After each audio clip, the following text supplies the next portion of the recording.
நேர்பட பேசு நிகழ்ச்சியின் வாயிலாக மீண்டும் உங்களை சந்திப்பதில் மிக்க மகிழ்ச்சி. தமிழக சட்டப்பேரவை எத்தனையோ விசித்திரமான காட்சிகளை சந்தித்திருக்கிறது. அதில் இன்று ஒரு அத்தியாயம். தேமுதிக உறுப்பினர்களுக்கிடையே மோதல். அதாவது தேமுதிக சட்டமன்ற உறுப்பினர்களில் தமிழழகன், மைக்கேல் ராயப்பன், அருண் பாண்டியன், சுந்தர்ராஜன் ஆகிய 4 சில மாதங்களுக்கு முன்னர் முதலமைச்சர் ஜெயலலிதாவை சந்தித்து தங்கள் தொகுதிக்கான வளர்ச்சிப் பணிகளை நிறைவேற்றும்படி மனுக்களை அளித்தனர். அதில் இருந்து அவர்கள் தேமுதிகவுடன் எந்தவித தொடர்பும் இன்றி இருக்கின்றனர். அவர்களுக்கு சபையில் தனியிடங்களும் ஒதுக்கப்பட்டன. இந்த நிலையில் நடப்பு சட்டப்பேரவை கூட்டத்தொடரின் நிறைவு நாளான இன்று கேள்வி நேரத்தின் போது தேமுதிகவின் திட்டக்குடி தொகுதி உறுப்பினர் தமிழழகன் துணை கேள்வி ஒன்றை எழுப்பிய போது பேசிய பேச்சுதான் மோதலுக்கு காரணம். தான் முதல்வரை சந்தித்ததால் தொகுதிக்கு பல்வேறு நன்மைகள் கிடைத்ததாகவும் மற்ற தேமுதிக உறுப்பினர்களும் தன்னை பின்பற்றி வர வேண்டும் என்றும் அழைப்பு விடுத்தார். இதனால் கொதித்தெழுந்த தேமுதிக உறுப்பினர்கள் எதிர்ப்பு தெரிவித்த போது கைகலப்பு ஏற்பட்டது. மாறி மாறி சட்டைகள் கிழிந்தன. உறுப்பினர்கள் வெளியேற்றப்பட்டனர். வெளிநடப்புகளும் வெளியேற்றங்களும் சட்டப்பேரவையில் நாள்தோறும் அரங்கேறிக் கொண்டிருக்கின்றன. சட்டப்பேரவையில் நடக்க வேண்டியது என்ன, நடப்பது என்ன? கண்ணியம் மிகுந்தது பேரவை, ஜனநாயக மாண்புகள் தவழுமிடம் பேரவை, பாரம்பரிய பெருமை மிக்கது பேரவை, ஆக்கப்பூர்வமான விவாதங்களின் களம்தான் பேரவை என்றெல்லாம் சாமானியர்கள் நினைப்பதற்கு சாட்டையடிகளை பரிசாக தருகின்றனரா பேரவை உறுப்பினர்கள்? விவாதிக்கப் போகிறோம். பங்கு பெறுவோர் மனிதநேய மக்கள் கட்சியின் முக்கிய தலைவரும் ராமநாதபுரம் தொகுதி சட்டமன்ற உறுப்பினருமான பேராசிரியர் ஜவாஹிருல்லா,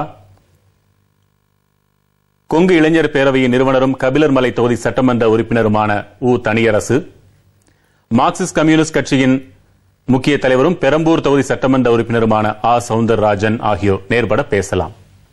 வணக்கம். திரு ஜவாஹிருல்லா, இன்றைக்கு தொடர்புடையவர்களை அழைத்து இங்கு பேசுவதென்றால் அந்த சூடு இன்னும் குறையாத பட்சத்தில் இங்கும் அது வேறு விதமான மோதலாக கூட வெடித்துவிடக்கூடும். ஆகையால் ஒரு நடுநிலையான கண்ணோட்டத்தோடு நீங்கள் பார்வையாளர்களாக இருந்து அதை பார்த்திருப்பீர்கள் என்ற முறையில் இன்று சட்டப்பேரவையில் நடந்தது என்ன, எது நியாயம்? சட்டப்பேரவையில் இன்று கேள்வி நேரம் நடைபெற்றுக் கொண்டிருந்தது. கேள்வி நேரத்தில் முக்கிய கேள்வி ஒரு உறுப்பினர் எழுப்புவார். அதற்கு அமைச்சர் பதில் சொல்வார்கள். அதற்கு பிறகு உறுப்பினர்கள் துணை கேள்விகளை எழுப்பலாம்.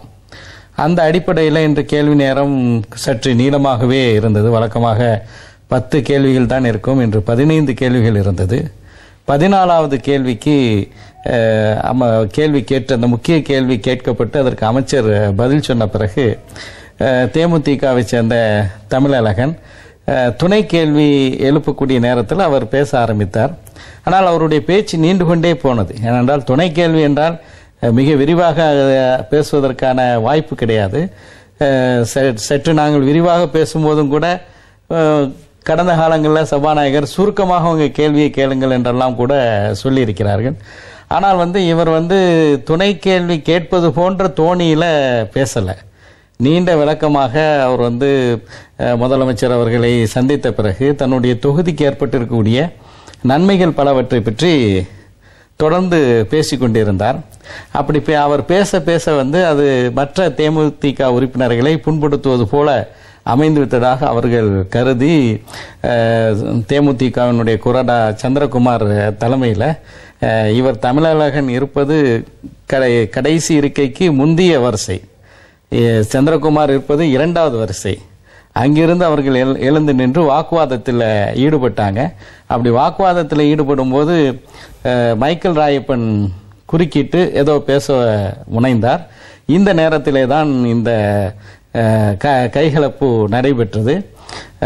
முதலாவதாக துணை கேள்வி நேரத்தில் அவ்வளவு விரிவாக பேசுவதற்கு அனுமதித்தது என்னை பொறுத்தவரை அது ஒரு சரியான நடைமுறையாக நான் பார்க்கவில்லை.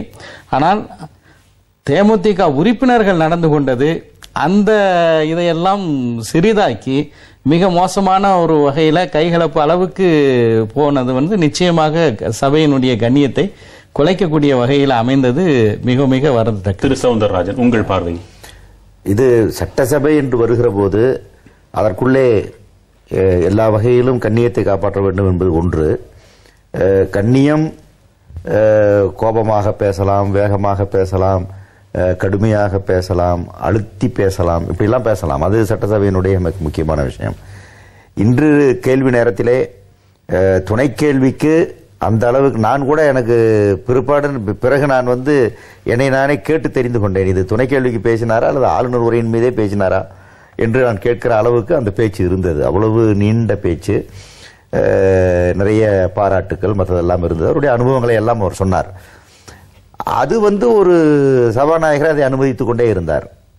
நானும் துணை கேள்வி கேட்டிருக்கிறேன், கேள்வி நேரடியாக கேளுங்கள் என்பார்கள். இன்று பாலகிருஷ்ணன் பேசினார், நேரடியாக கேள்விக்கு வாருங்கள் என்பார்கள். ஆனால் அதற்கு அவர்கள் அனுமதிக்கவில்லை. அது இவரை அனுமதித்து விட்டார்கள். காரணம், ஆளும் கட்சிக்கு சாதகமாக அவர் பேசினார் என்பதுதான். அதுவே எனக்கெல்லாம் அதில் உடன்பாடு இல்லை. ஓரளவுக்கு நடுநிலை அதில் இருக்க வேண்டும். ஆளும் கட்சியா எதிர்கட்சியா என்பது பிரச்சனையா அல்ல, நேரம் ஒதுக்குவது மற்றது ஒதுக்குவது என்கிற விஷயத்திலே அது இல்லை. உங்களை போன்ற மூத்தவர்களே ஓரளவிற்குத்தான் நடுநிலைமை எதிர்பார்க்க முடிகிற அளவுக்கு இருக்குதா? ஆமா, ஓரளவான நடுநிலை கனவுதான் இல்லை இல்லை என்பதுதான் அதில் தெளிவான விஷயம். காரணம், ஒரு பேசுகிற போது பேசுகின்றவர்கள் சொல்லுகிற கருத்துக்கு ஏற்ப காலம் கிடைக்கிறது அப்படிங்கிறது தெளிவான விஷயம். நீங்க அவை குறிப்பு எடுத்து பார்த்தாலே தெரியும். பேசினார்கள். அவர் பேசுகிற போது கடைசியில் நான் சென்ற வழியில் வந்தால் உங்கள் தொகுதியெல்லாம் மேம்படும் என்று ஒரு வார்த்தையை அவர் பயன்படுத்தினார். அது அவர்களைத்தான், மிச்சம் இருக்கிறவர்கள் என் வழியில் வாருங்கள் என்ற அழைப்புத்தான் அது. நான் பெயரை சொல்லவில்லை, தேமுதிக என்று சொன்னேனா என்பதெல்லாம் வேறு விஷயம். என் வழியை பின்பற்றுங்கள் என்றே சொன்னார். அது தெளிவாக அவர்களைத்தான் அவர் குறிப்பிட்டார் என்பது எல்லோருக்கும் புரிகிற ஒன்று. விவாதத்திற்கு வேண்டுமானால் சொல்லலாம், உங்கள் பெயரை சொன்னானே அதற்கு நீங்கள் கோபப்படுவீர்கள் என்று கேட்கலாம். அவர் அப்படித்தான் கூப்பிட்டார். அப்படி கூப்பிடுகிற போது, நீ போயிட்டேயா, என்னையா கூப்பிடுற, நீ பேசுறது நீ பேசிட்டு போக வேண்டியதானங்கிற முறையில் இவர்கள் கேட்க போனார்கள். அது இருக்கையிலிருந்து எழுந்திருப்பது, 2 வரிசை 3 வரிசையை தாண்டி போவது, எல்லோரும் ஒன்றாக சேர்ந்து போவது, கூச்சல் போடுவது, அப்படிப்பட்ட அந்த நடைமுறை என்பது நல்லதல்ல என்பதுதான் என்னுடைய கருத்து. ஆனால் இன்று கடுமையாக இவர்களும் ஆத்திரமூட்டப்பட்டார்கள். அந்த ஆத்திரத்திற்கு இவர்களும் இரையானார்கள். இந்த ரெண்டுக்கும் அவையின் கண்ணியம் இரையாகிவிட்டது. இதற்கெல்லாம் சாட்சிகளாக இருந்து தர வேண்டிய நிர்பந்தம் உங்களுக்கு வேற என்ன செய்ய முடியும்? பார்க்க முடியும். ஐயா சொன்ன மாதிரி, பேராசிரியரும் மூத்த தோழர் ஐயா சொன்ன மாதிரி, அவர் விதிக்கு மீறி துணை கேள்விக்கு அவருக்கு கூடுதலாக பேசுறதற்கு அனுமதி கொடுத்தது உண்மை. ஆனால் அவர் உண்மையை சொன்னார். அவர் உண்மையை சொன்னதுனால அந்த அனுமதி அவருக்கு கிடைச்சிச்சு. அவர் அந்த உண்மையை சொல்லிட்டு இருக்கிற போது அவர் ஒரு கட்சியிலிருந்து தேர்ந்தெடுக்கப்பட்டு நம்முடைய கட்சிக்கு விரோதமாக இன்னொரு கட்சியினுடைய தலைவரை புகழ்ந்து பேசுவதை அவர்கள் அது இயல்பாக அவரை அனுமதிக்கலை. அது மட்டுமல்ல, தேசிய முற்போக்கு திராவிடர் கழகம் என்பது புதிதாக தோற்றுவிக்கப்பட்டு சட்டமன்ற முன் அனுபவங்களை பற்றியோ, அரசியலினுடைய ஆழமான நுட்பங்கள் பற்றியும், ஜனநாயகம், சுதந்திரம், மக்களாட்சியின் மாண்பு, அது இறையாண்மை, இவையெல்லாம் குறித்து அவங்களுக்கு ஒரு புரிதல் இருக்கிறதுக்கு வாய்ப்பில்லை. தெரிய எல்லாத்துக்கும். ஆனால் திரைப்படத்துறையிலிருந்து ரசிகர்களாக இருந்து ரசிகர்கள் உடனடியாக சட்டமன்றத்துக்கு வரும்போது அந்த தடுமாற்றம் இருக்கும்.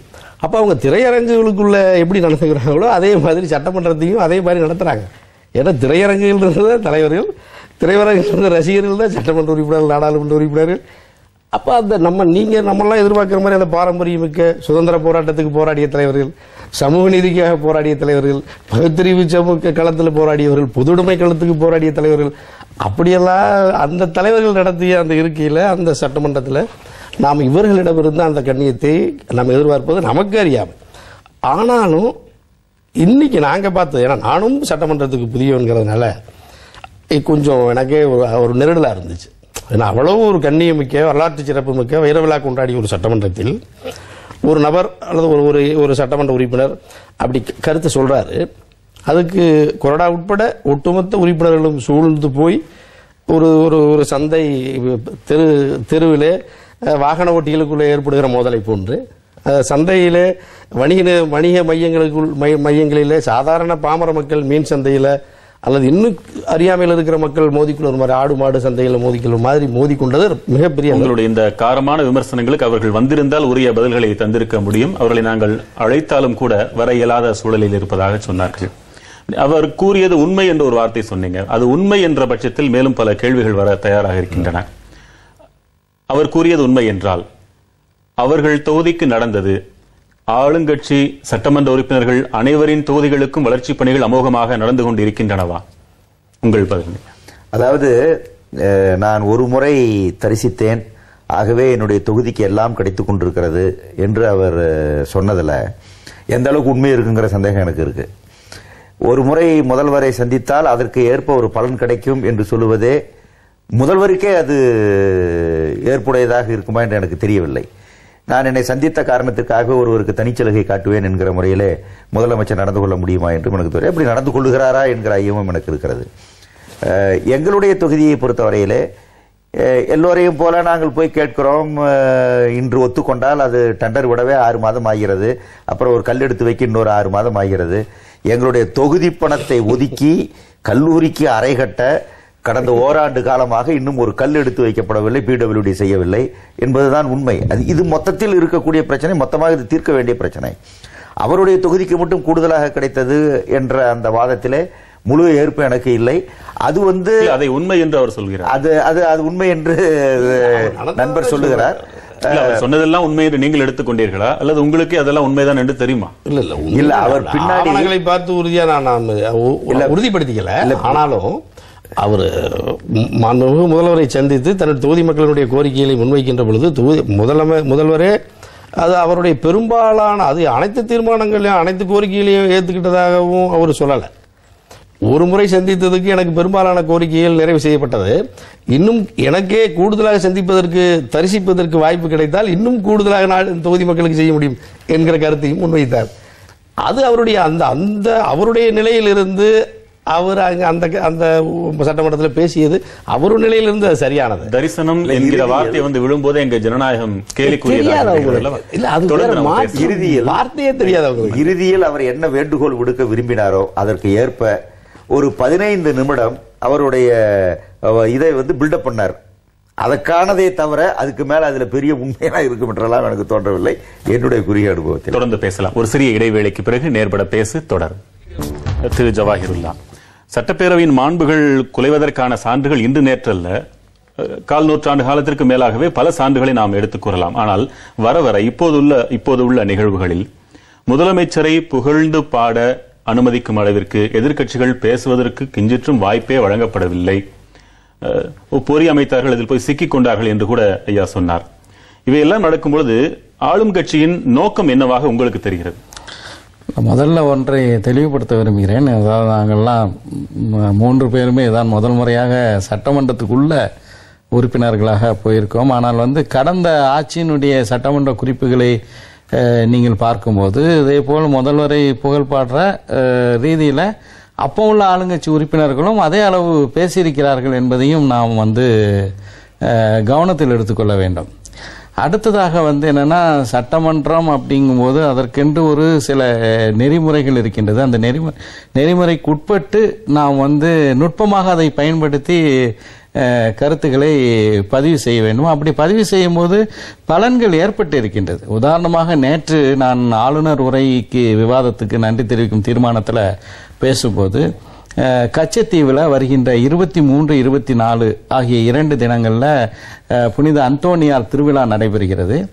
அதுக்கு என்னுடைய தொகுதி ராமேஸ்வரத்திலிருந்து தான் போகின்றார்கள். அங்கு உள்ள பங்கு தந்தை வேர்கோட் பங்கு தந்தை இதற்கான ஏற்பாடுகளை எல்லாம் செய்கின்றார்.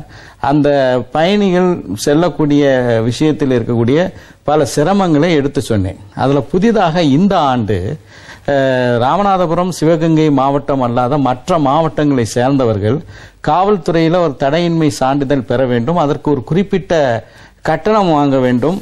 இது புதிதாக இந்த ஆண்டு நடைமுறைப்படுத்தப்பட்டிருக்கின்றது. இதை விலக்கிக் கொள்ள வேண்டும் என்று நான் சொன்னேன். நான் பேசி முடிந்த ஒரு 5 மணி நேரத்துக்குள்ள ராமநாதபுரம் மாவட்ட ஆட்சித்தலைவர் ஒரு அறிக்கையை வெளியிடுகிறார், தடையின்மை சான்றிதழ் காவல்துறையிடம் பெற தேவையில்லை என்று. அதனால நிச்சயமாக நாம் சரியான அணுகுமுறையை பயன்படுத்தி கருத்துக்களை எடுத்து சொல்லும் போது இந்த சட்டமன்றத்தில் பல பலன்கள் ஏற்பட்டு இருப்பதும் உண்மைதான். நீங்கள் ஒன்றுக்காக பல மாதங்கள் காத்திருக்க வேண்டியது என்று சொன்னீர்கள். ஐயாவுடைய கூற்றின்படி நீங்கள் சரியான அணுகுமுறையை பின்பற்றவில்லையோ?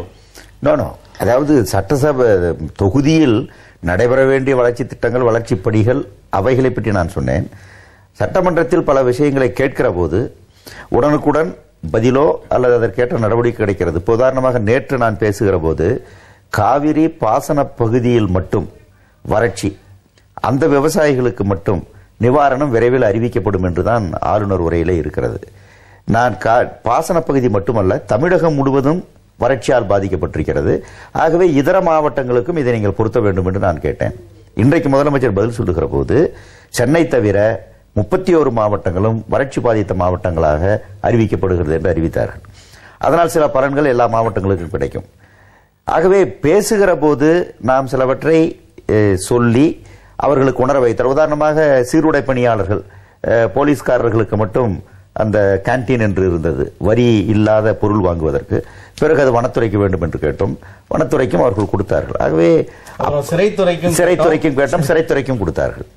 ஆகவே அந்த மாதிரி வருகிற போது ஒன்று விட்டு போயிருக்கிறது, இந்த விட்டு போனதை அவர்கள் சுட்டிக்காட்டுகிறார்கள், இதை மறுப்பதில் நியாயமில்லை என்று உணர்கிற போது எங்களுக்கு அது கிடைக்கிறது. நாங்கள் கேட்டு கிடைக்காமல் போகிற விஷயங்களும் நிறையவே இருக்கிறது. நாங்கள் கேட்டு கிடைத்தது ஒன்றை சொல்லுகிறோம், கிடைக்காமல் போனது 10 இருக்கிறது.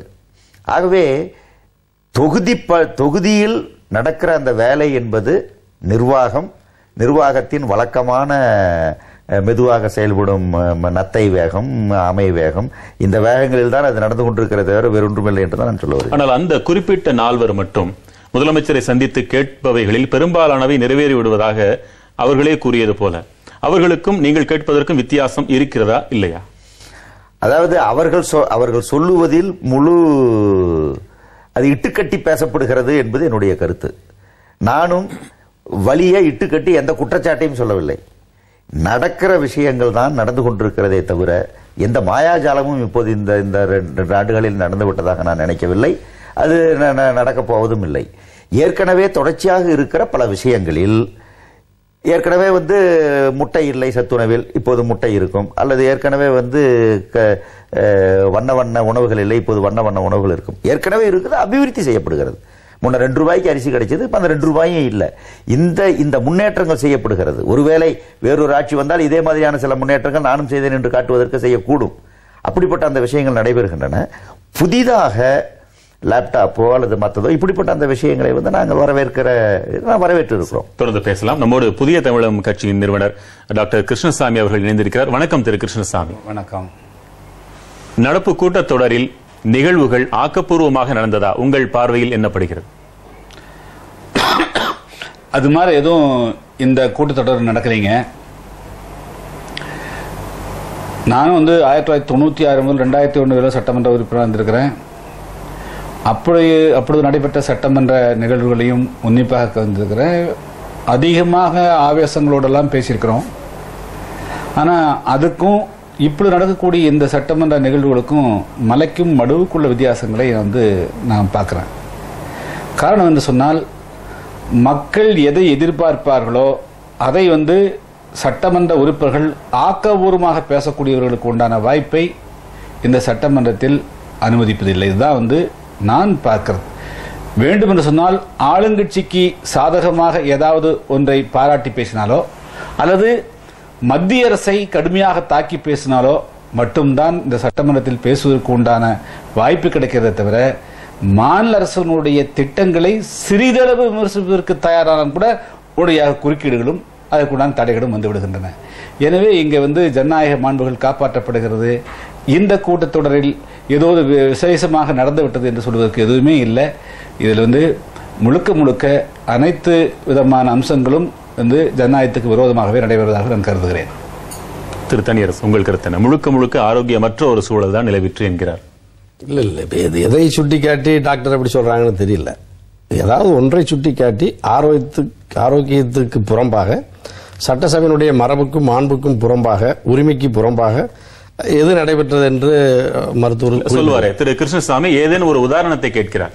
அதாவதுங்க, இப்போ நான் கடந்த சட்டமன்ற கூட்டத்தொடரில் குறிப்பாக என்னுடைய சட்டமன்ற தொகுதிக்கு உட்பட்ட ஒரு பகுதியில் அரசாங்கத்தினுடைய புறம்போக்கு நிலங்களிலும் கண்மாய்களிலும் ஒரு சிலர் தொடர்ந்து எந்தவிதமான அரசனுடைய அனுமதியும் பெறாமல் செம்மண்ணும் சரளும் அதே போல அருகாமக்கூடிய ஓடைகளில் மணலும் அள்ளிக்கொண்டிருக்கிறார்கள் என்று குற்றச்சாட்டு சொன்ன உடனேயே அமைச்சர் பெருமக்கள் எழுந்து ஆதாரம் கேட்டார்கள்.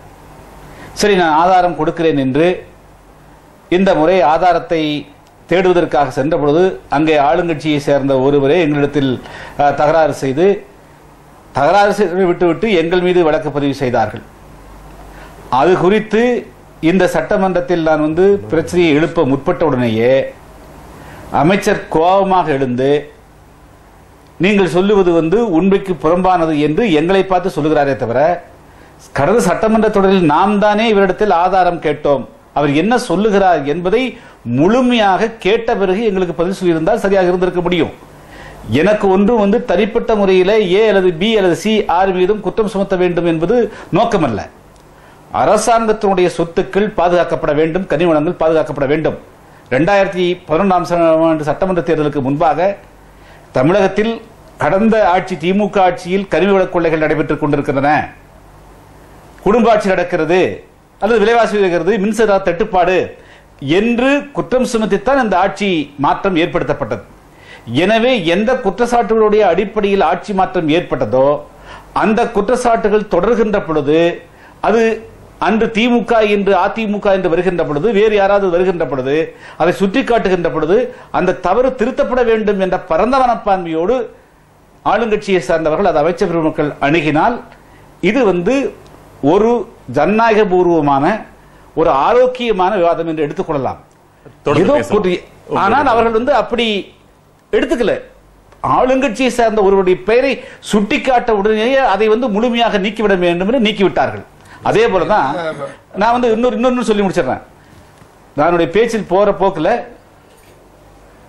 ஆட்சி இருக்கக்கூடிய தலைமைக்கும் மேல்மட்டத்திற்கும் அடிமட்டத்திற்கும் ஒரு இடைவெளி இருப்பதை போன்று தோன்றுகிறது. பல திட்டங்கள் முறையாக கொண்டு போய் சேர்ப்பதற்கு உண்டான வழிமுறைகள் இல்லாமல் இருக்கிறது. சட்டமன்ற உறுப்பினர்கள் முறையாக மதிக்கப்படுவது இல்லை, அவர்களுக்கு உண்டான அங்கீகாரம் சரியாக கிடைப்பதில்லை. எனவே அதை பற்றியெல்லாம் பேசுகின்ற பொழுது அந்த இடைவெளி என்ற வார்த்தையை போட்ட உடனேயே அது ஏதோ குற்றம் போல அந்த இடைவெளி என்ற வார்த்தையே அவைக்குறிப்பிலிருந்து நீக்கிவிட்டார்கள். சோ இப்படி எல்லாம் ஒரு ஜனநாயகத்தில் சாதாரணமான ஒரு வார்த்தைகள் பேசுவதற்கும் ஆரோக்கியமாக ஒரு குறையை எடுத்து சொல்வதற்கு கூட ஒரு வாய்ப்பற்ற நிலைமை இருந்தால் ஒரு நல்ல நோக்கத்தோடு தமிழக மக்களுக்கு பணியாற்ற வேண்டும் இருக்கக்கூடிய சட்டமன்ற உறுப்பினர் எப்படி பணியாற்ற முடியும்? டாக்டர் ஐயா சொன்ன அந்த விவாதம் நான் அப்ப இருந்து கூர்ந்து கவனித்துக் கொண்டுதான் இருந்தேன். அது அவர்களுடைய தொகுதி. அவர் யாரை குற்றம் சாட்டுகிறாரோ அவர் அந்த தொகுதியினுடைய முன்னாள் சட்டமன்ற உறுப்பினர். முன்னாள் சட்டமன்ற உறுப்பினருடைய பெயரை சுட்டிக்காட்டி அவர் அது ஒரு குறிப்பிட்ட ஒரு சமூகத்தினுடைய ஒரு குறிப்பிட்ட ஒரு குழுவினுடைய ஒரு சமூகத்தினுடைய நிலத்தை அபகரித்து ஆக்கிரமித்து அதை பயன்படுத்துவதாக ஐயா குற்றச்சாட்டு சொன்னாங்க. அப்போ அவை முன்னவர் ஓபிஎஸ் நிதியமைச்சர் சொன்னாங்க, அவையில் இல்லாத ஒரு நபரை பற்றி குறிப்பிட்டு பெயரை சொல்லி பதிவு செய்ய வேண்டாம்னு சொன்னாங்க. அவர் ஏற்கனவே ஆளும் கட்சியினுடைய ஒரு பொறுப்பில் இருக்கிறவர், முன்னாள் சட்டமன்ற உறுப்பினர். ஆகவே அவையில் இல்லாதவர்கள் மீது குறிப்பிட்ட குற்றச்சாட்டை சொல்ல வேண்டாம், அது அவை குறிப்பிலிருந்து எடுக்கணும்னு கேட்டுட்டாங்க. அவை குறிப்பிலிருந்து எடுத்தாங்க. அது உள்ளூர் அளவில் இப்போ அவங்க என்ன மாதிரியான காவல் நிலையங்கள் அல்லது அதிகாரிகள்கிட்ட நீங்கள் புகார் கொடுக்கலாம், நீங்கள் ஏன் களத்துக்கு போனீங்கன்னு அமைச்சர் சொன்னார். தொழில்துறை அமைச்சர் மாண்புமிகு தங்கமணியா இவங்க கேட்ட உடனே நீ சம்பவம் நடக்குதுன்னா நீங்க ஏன் சம்பவ இடத்துக்கு போனீங்க? ஒரு பிரச்சனை நடக்குது அல்லது ஒரு திருட்டு கொள்ளை நடக்குதுன்னா நீங்க போகக்கூடாது. அப்ப அந்த இடத்துல எங்களுக்கு எல்லாமே ஒரு சின்ன ஒரு தடுமாற்றம் வந்துச்சு. ஒரு சம்பவம் நடக்கிற இடத்துக்கு நீங்க அதிகாரிகளுக்கு தான் சொல்லியிருக்கணும், புகார் சொல்லணும். நீங்களே நேரடியாக களத்துக்கு போறது தவறுங்கிற அளவுக்கு அது ஒரு காரசாரமான விவாதத்தை கொண்டு போச்சு. அதை நான் கவனமாக பார்த்தேன். அப்பொழுதுதான் இந்த வார்த்தை வந்துச்சு, நீங்க நேரடியாக அங்கே போயிருக்க கூடாது. அப்போ அங்கே நடந்த சம்பவம் குறித்து புகார் போகுது, அந்த புகார் அடிப்படையில் வழக்கு பதிவு செய்யப்பட்டிருக்கிறது. நீங்க முறையா சம்பந்தப்பட்ட வருவாய் அதிகாரிகள் வாங்கித்தான் நீங்க அதுக்கு தீர்வு இருக்கணும் அப்படிங்கிறது தான் அந்த நெருடலில் தான் டாக்டர் புண்பட்டு இருக்காருன்னு நினைக்கிறேன். அதை கூட அவங்க ஆறுதலா தொடர்ந்து பேசலாம். ஒரு சிறிய இடைவேளைக்கு பிறகு நேர்பட பேசு தொடரும். நேர்பட பேசு தொடர்கிறது. திரு ஜவாஹிருல்லா, திட்டமிடப்பட்டது போலவே எதிர்க்கட்சிகள் சட்டசபையில் இல்லாதவாறு பார்த்துக் கொள்ளும்படியாக நடந்து கொண்டிருக்கின்றனவே, நீங்களே குறிப்பிட்டது போல எதிர்கால சட்டசபை எப்படி இருக்கும்? சட்டசபை என்பது நிச்சயமாக மக்களுடைய மன்றம். அதில் எல்லா உறுப்பினர்களுக்கும் மிகுந்த பொறுப்புணர்வு இருக்கின்றது. அதில் கூடுதல் பொறுப்பு ஆட்சியாளர்களுக்கு இருக்கின்றது, ஆட்சியில் இருக்கக்கூடியவர்களுக்கு இருக்கின்றது. ஏனென்றால் சட்டமன்ற உறுப்பினர்கள்ங்கிற அடிப்படையில் எதிர்க்கட்சி வரிசையில் இருக்கக்கூடிய நாங்கள் எங்களுடைய சொந்த கருத்து என்று சொல்வதை விட எங்களுடைய தொகுதி மக்கள் பொதுவாக நாட்டு நடப்புகள், மக்களுடைய உணர்வுகள், இதை தான் பிரதிபலிக்கின்றோம். இதை பிரதிபலித்து எங்களுடைய கருத்துக்களை நாங்கள் சொல்லும்போது அதை செவிமடுத்து அதற்கேற்ப நடவடிக்கை எடுப்பது இந்த ஆட்சிக்கு தான் நன்மதிப்பை கூட்டும். எனவே எதிர்க்கட்சியில் இருக்கக்கூடியவர்கள் முழுமையாக அவையில இருந்து அவர்களுடைய கருத்துக்களை கேட்கக்கூடிய அளவுக்கு சபையை கொண்டு செல்வதுதான் சிறந்த ஒரு மரபாக இருக்க முடியும். ஆனால் அதே நேரத்தில் வீம்புக்காக வேண்டி ஒரு கருத்தை சொல்கின்றோம், அந்த கருத்தை பதிவாகிவிட்டது, அரசு தரப்பிலிருந்து ஒரு பதில் வந்து விட்டது என்றால் அடுத்த கருத்துக்கு நாம் செல்ல வேண்டும். ஆனால் சில கட்சியை சேர்ந்தவர்கள் தொடர்ச்சியாக அதிலேயே பேசுவதன் காரணமாக வாக்குவாதம் கூடி ஒன்று அவர்களுக்கு வாய்ப்பு மறுக்கப்படுகிறது அல்லது அவர்கள் வெளிநடப்பு செய்ய வேண்டிய ஒரு சூழல் ஏற்படக்கூடிய ஒரு நிலையை பார்க்கின்றோம். இன்னைக்கு உதாரணமாக இன்றைக்கு நடைபெற்ற நிகழ்ச்சியில் கூட தமிழழகன் அப்படி பேசிக்கொண்டே போகிறார். அவர் பேசி முடித்த பிறகு இன்றைய தினம் தேசிய முற்போக்கு திராவிட கழகத்தின் சார்பாக அதனுடைய துணைத் தலைவர், எதிர்க்கட்சி துணைத் தலைவர் பன்ருட்டியார், பழுத்த சட்டமன்ற உறுப்பினர், அனுபவசாலி, அவர்தான் பேசுவதற்கான வாய்ப்பு. அவருடைய பதிலுரையிலேயே தமிழனுக்கு பதில் கொடுத்திருப்பார். எனவே அந்த வாய்ப்பு கூட நழுவிட்ட ஒரு நிலையை பார்க்கின்றோம். எனவே இது மக்கள் இவற்றையெல்லாம் பார்த்து கொண்டிருக்கின்றார்கள். மீண்டும் நாம் மக்களிடம் போக வேண்டும் என்ற பொறுப்புணர்வு அனைவரிடம் இருக்க வேண்டும். திரு சௌந்தரராஜன், இது போல தனிநபர்களின் குணநலன்களால் சபை இது என்னுடைய கருத்து நான் சொல்ல வரேன். சொல்லுங்க. இது எப்படின்னா, பேராசிரியர் ஜவஹர்லால் சொன்னாங்க, தேமுதிக ஒரு சட்டமன்ற உறுப்பினர் தற்பொழுது திமுகவிலிருந்து முதலமைச்சர் சேர்ந்து தனியாக உட்கார்ந்துக்கிறாங்க. அவர் பேசின பிறகு பதில் சொல்லாங்க. அதில் நான் முட்டா மாறுபடுறேன். காரணம் என்னன்னா, ஒரு எதிர்கட்சி அல்லது ஆளுங்கட்சி கட்சியில் கூட்டணி இருக்கக்கூடியவர்கள் ஒரு கட்சியில் கூட்டணி சேர்ந்த பிறகு எவ்வளவு சிரமப்பட்டு இந்த சீட்டுகளுடைய எண்ணிக்கையை பெறுவார்கள், அதுக்கு பிறகு வேட்பாளர்களுக்கு வாய்ப்பு கொடுக்கிறார்கள். அந்த கட்சியினுடைய தலைவர் எவ்வளவு சிரமப்பட்டிருந்தால் அவர்களுக்கு அந்த வாய்ப்பை கொடுத்திருக்க முடியும், பெருந்தன்மையோடு இருந்திருக்க முடியும். அப்படி தேர்ந்தெடுக்கப்படக்கூடியவர்கள் அந்த கட்சிக்கு முழுக்க விசுவாசமாக இருக்க வேண்டும் என்று எண்ணுவது முழு இயல்பு. அதில் தலைவர் தான் எதிர்பார்க்கணும் கிடையாது. பிற கட்சியினுடைய அந்த கட்சியை சேர்ந்த மற்ற உறுப்பினர்களும் முழுக்க எதிர்பார்ப்பார்கள்.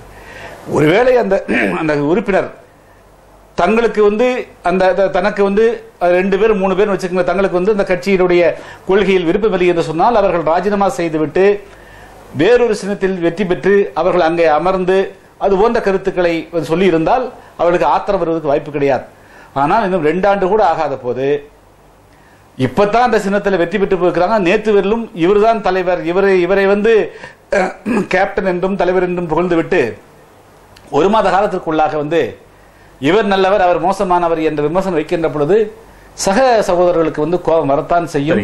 அது யதார்த்தமானது. பேசலாம். இன்றைக்கு நடந்தது அது நீங்க பாத்தீங்கன்னா ஒரு துணை கேள்வி, அதாவது ஒரு துணை கேள்விக்கு எல்லாம் அதிகபட்சம் 2 நிமிஷம் கூட கிடையாதுங்க. அந்த துணை கேள்வியே மணிக்கணக்காக தொடர்ந்து பேசலாம். திரு கிருஷ்ணசாமி, அதாவது ஒன்று துணை கேள்வியில அவ்வளவு நேரம் கொடுத்தது அப்படிங்கிறதே ஆட்சேபனைக்கு உரியது ஒன்று. 2, அனுமதி என்பதே செலக்டிவா, அதாவது ஆளும் கட்சிக்கு ஆதரவாக பேசிக்கொண்டிருந்தால் பேசிக்கொண்டே இருக்கலாம். இந்த போக்கு ஒரு கட்சி ஆளுங்கட்சியாக இருக்கும்போது மட்டும் நடைபெறுகிறதா அல்லது எந்த கட்சி ஆளுங்கட்சியாக வந்தாலும் இந்த போக்கு தான் இருக்கு? நாங்கள் இது பற்றி கேட்கிற போது இது என்ன நடைமுறை என்று கேட்டால், உங்களுக்கு கடந்த ஆட்சி என்ன செய்யுதுன்னு உங்களுக்கு தெரியாது, முன்னாள் அமைச்சர்களை எல்லாம் எதற்கு கடைசி பெஞ்சிலே கொண்டு போய் உட்கார வைக்கிறீர்கள், இது நியாயமாக எனக்கே படவில்லை என்று கேட்டேன்.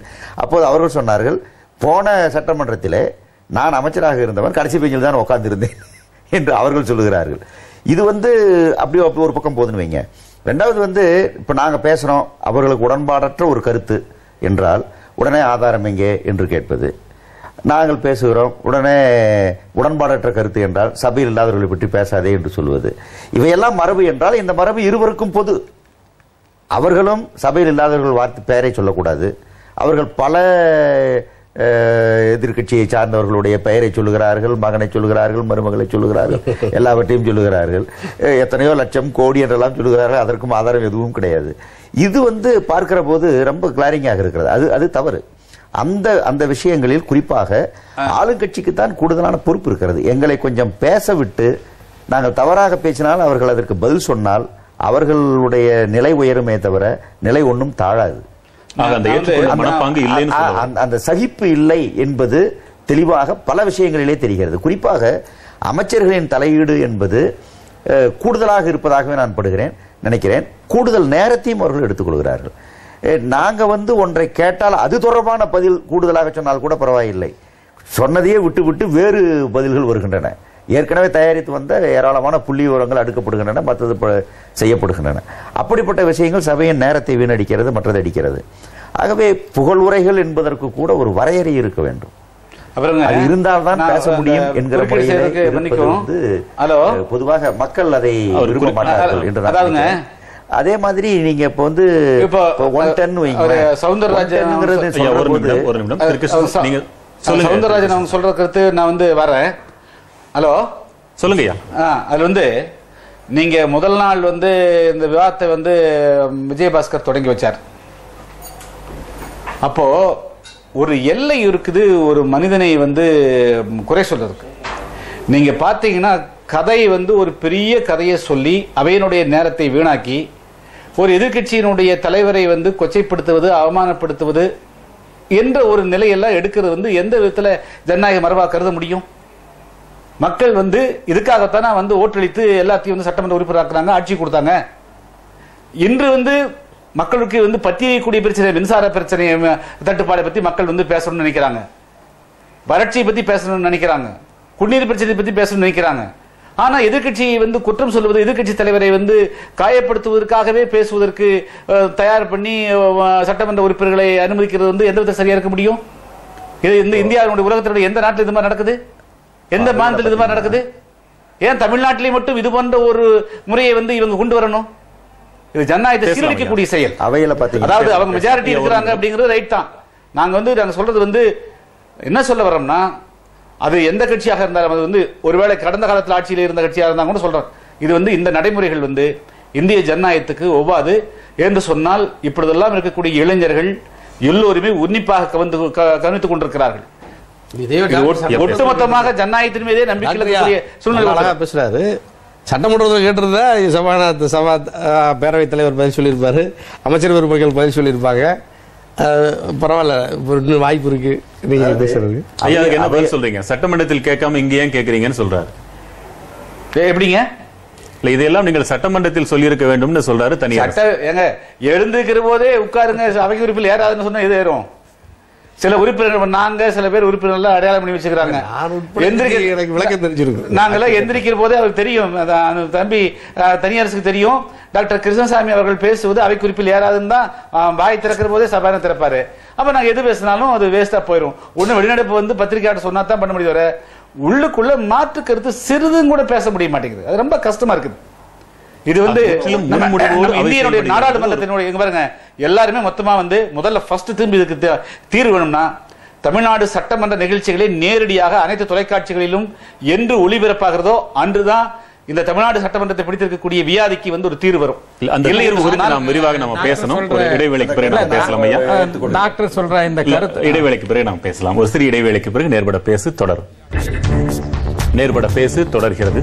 திரு ஜவாஹிருல்லா, முதல் முறையாக சட்டமன்றத்திற்குள் சென்றவர்களாக இருந்தாலும் கூட அதன் கண்ணியம் காக்கப்பட வேண்டும் என்று விரும்பும் உங்களை போன்றவர்களும் இருக்கிறீர்கள். வார்த்தைகளில் வழுக்கி விடுபவர்களும் சட்டசபையில் இருக்கிறார்கள். ஆனால் எது எப்படியா இருந்தாலும் அவர்கள் பேசுவது அவர்களுடைய தலைமையின் ஒப்புதல் பெறப்பட்டிருக்கும். என்ன பேசப் போகிறார்கள் என்பது தலைமைக்கு தெரிந்துதான் இருக்கும் என்றால் நடக்கும் நிகழ்வுகளுக்கு அந்தந்த கட்சி தலைமைகள் தான் பொறுப்பேற்க வேண்டும் என்றால் சட்டசபையின் மாண்புகள் குலைக்கப்படுவதற்கு சில கட்சி தலைவர்கள் மட்டுமே தான் காரணம் என்று நாம் முடிவுக்கு வந்துவிடலாமா? நிச்சயமாக அந்த கட்சியினுடைய தலைமைக்கு ஒப்புதல் இல்லாமல் கட்சி உறுப்பினர்கள் பேசுவார்கள் என்று கருத முடியாது. வேண்டுமென்றால் கொஞ்சம் சின்ன சின்ன மாற்றங்கள் இருக்கலாமே தவிர கட்சியினுடைய கொள்கைகளை தான் சட்டமன்றத்தில் பிரதிபலிக்கிறார்கள். எனவே நிச்சயமாக அந்த கட்சி தலைமை அதற்கு பொறுப்பேற்க வேண்டும் என்பதில் சந்தேகம் இல்லை. ஆனால் அதே நேரத்தில் இடைவேளைக்கு முன்பு டாக்டர் கிருஷ்ணசாமி அவர்கள் ஒரு கருத்தை சொன்னார்கள். அதை நான் வரவேற்கின்றேன். என்ன கருத்து என்றால், இன்னைக்கு நாடாளுமன்றத்தினுடைய நடப்புகள் லைவாக நேரலையில் ஒளிபரப்பாகிறது. கேரளா சட்டமன்றத்தினுடைய நிகழ்வுகள் நேரலையில் ஒளிபரப்பாகிறது. ஏனென்றால் நாம் மக்கள் பிரதிநிதிகள் என்ற அடிப்படையில் we are accountable before the people. மக்களுக்கு நாம் பதில் சொல்லி ஆக வேண்டும். எனவே எதிர்க்கட்சிகள் எப்படி நடந்து கொள்கிறார்கள், ஆளுங்கட்சி எப்படி நடந்து கொள்கிறது என்பது இன்றைய நவீன காலகட்டத்தில் நிச்சயமாக சட்டமன்ற நிகழ்ச்சிகளும் நேரலையில் ஒளிபரப்பாவது இந்த மாண்புகளை காப்பாற்றுவதற்கு வழிவகுக்கும் என்பதில் எந்த சந்தேகமும் இல்லை. ஆனால் அதே நேரத்தில் டாக்டர் கிருஷ்ணசாமி அவர்கள் சொன்ன கருத்தை பார்க்கும்போது ஏதோ எதிர்க்கட்சிகளுக்கு பேசுவதற்கே இடமே இல்லை என்கின்ற மாதிரியான ஒரு தோற்றம் உருவாக்கப்பட்டிருக்கின்றது. அப்படி அல்ல.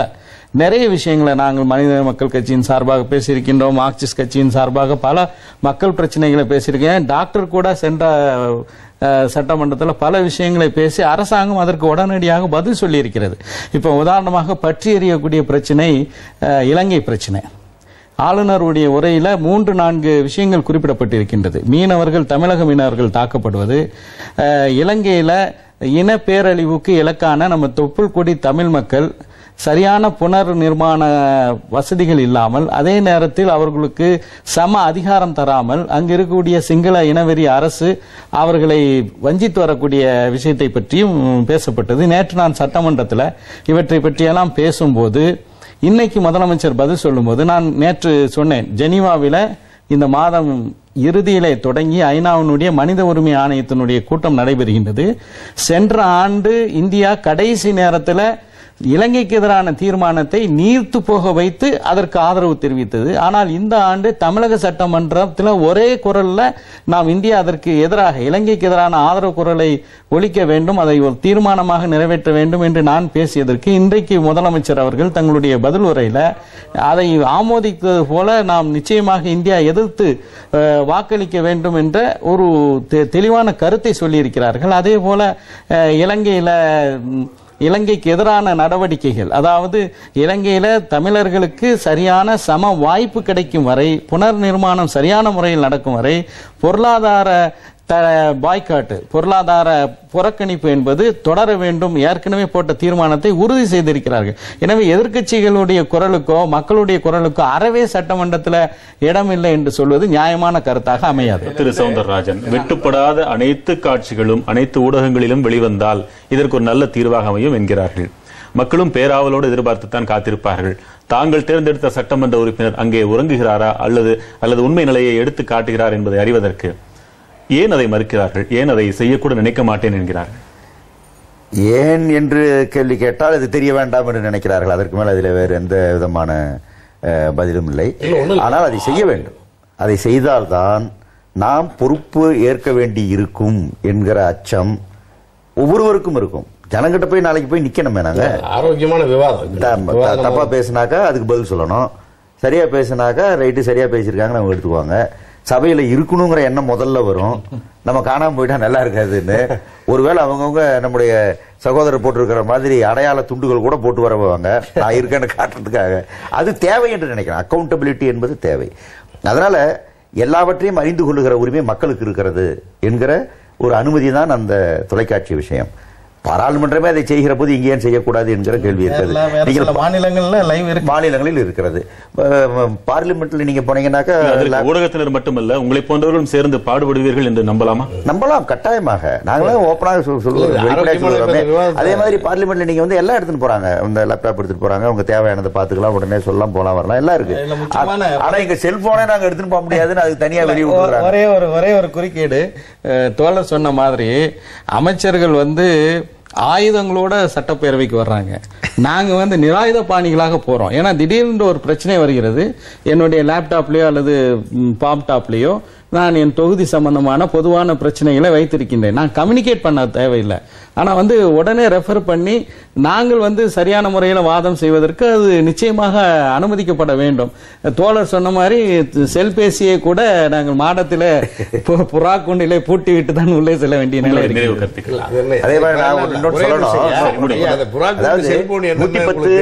செல்போன் எப்ப தடை செய்யப்பட்டது?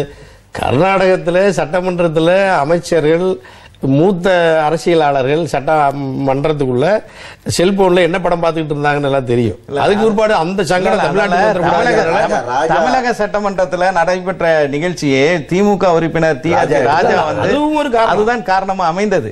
கர்நாடகா மொத்தத்தை நிறுத்தினா எப்படிங்க அது சரியா வரும்? அதே மாதிரிங்க இப்ப ஐயா சொன்னாங்கல்ல, இப்ப நம்ம எல்லாரும் ஆரோக்கியமான விவாதம், உண்மையிலேயே சட்டமன்றத்தினுடைய நிகழ்வுகள் லைவா போறதுதான் சரி. அது குறைந்தபட்சம் அரசினுடைய தொலைக்காட்சி அரசே அதை அப்படி டெலிகேட் பண்றது சரியானதுதான்.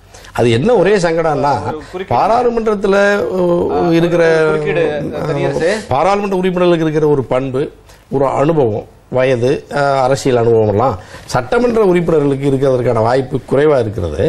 சட்டமன்ற உறுப்பினர்கள் இன்னைக்கு நடந்த நிகழ்ச்சியை பார்த்திருந்தாங்கன்னா சட்டமன்றத்தின் மேல இருக்கிற மதிப்பு குறையும், ஜனநாயகத்தின் மேல குறையும். அந்த காட்சி காட்டிலேயே உங்களுடைய நிறைவு கருத்துக்களை சுருக்கமா பதிவு செய்யுங்க. அதாவது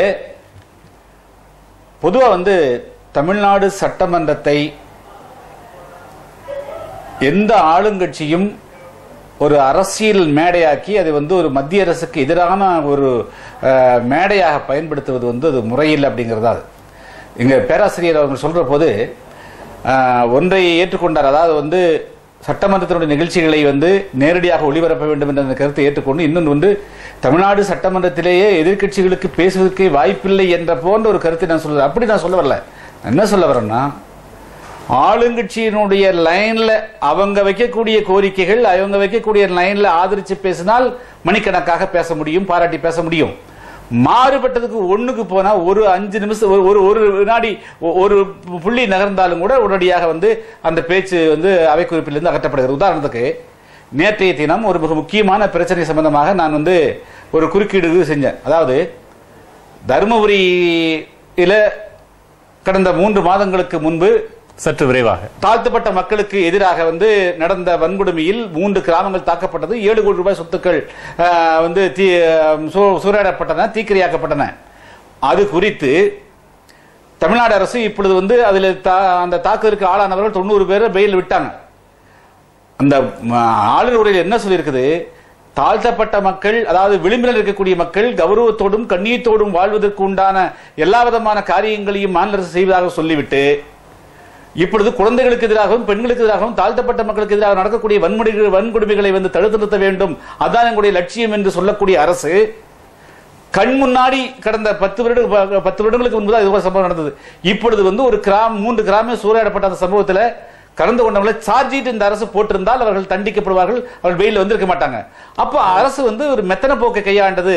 எனவே இதுல தாழ்த்தப்பட்ட மக்களுக்கு எதிரான அந்த நடவடிக்கையில் அரசு ஒரு மெத்தனமா ஒரு சரியான போக்கை கையாளி சொல்ல வர்றதுக்கு விடல. நாங்க பேசாம இருக்க வேண்டி இருக்குது. ஒரு நல்ல ஒரு, அதாவது முக்கியமான கருத்துக்கள், அதாவது நீங்க சொல்றீங்க 3000 பேர் திரண்டு, நாங்க என்ன சொல்றீங்க 90 நாளுக்குள்ள 150க்கு மேற்பட்ட கல்லூரி பள்ளி மாணவர்கள் எல்லாம் என்ன சொல்றேன்,